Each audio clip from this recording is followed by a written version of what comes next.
Korupsi yang dilakukan Wakil Ketua DPR Aziz Syamsuddin menimbulkan pertanyaan mengapa anggota DPR yang sudah mendapat gaji tinggi masih tetap korupsi.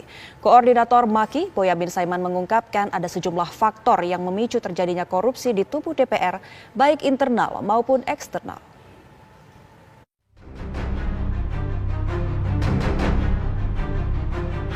Belum juga hilang keterkejutan masyarakat akan fantastisnya gaji anggota DPR seperti yang dibuka Krisdayanti, sorotan kini makin tajam tertuju pada DPR.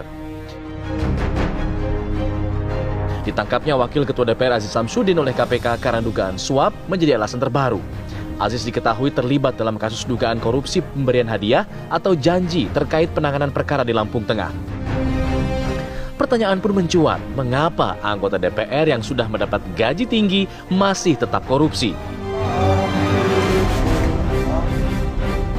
Koordinator Masyarakat Anti Korupsi Indonesia atau MAKI, Boyamin Saiman mengungkapkan ada sejumlah alasan yang memicu terjadinya korupsi di tubuh DPR. Selalu timbul pertanyaan, kenapa DPR udah gajinya tinggi masih melakukan korupsi? Padahal sebagaimana diakui oleh Krisdayanti, gajinya dan uang yang dibawa pulang itu hampir sampai di angka 400 jutaan. Masa masih kurang gitu kan? Nah, kenapa itu masih terjadi? Karena pertama ya oknum-oknum tersebut pada posisi masih manusia biasa juga yang pada posisi tertentu ada sikap tamak sehingga pengen lebih kaya raya lagi. Nah, yang kedua adalah kaitannya juga memang biaya untuk menjadi pejabat publik yang seperti DPR itu kan biaya mahal, kampanye dan lain sebagainya. Ya ini pasti harus ada pemikiran kembali modal. Maka Pak setidak-tidaknya ini harus seperti sebagaimana terjadi begitu kadang-kadang honor dan gaji DPR itu habis untuk konstituen. Sementara dulu hutangnya masih banyak. Tiba-tiba mau menjelang pemilu lagi gitu. Sehingga butuh menutup modal dulu dan juga nanti untuk biaya kampanye pada berikutnya supaya terpilih.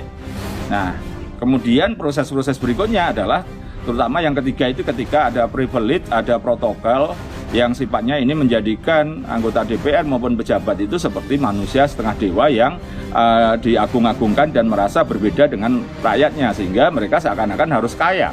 Karena kalau tidak kaya ya nanti malah dianggap bodoh karena tidak dianggap bisa nyari duit gitu. Jadi ini tiga unsur ini sebenarnya yang kemudian mendorong seseorang oknum itu menjadi korupsi.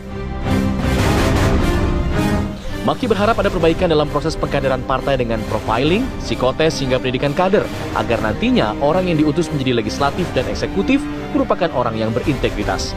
Tim TV One mengabarkan.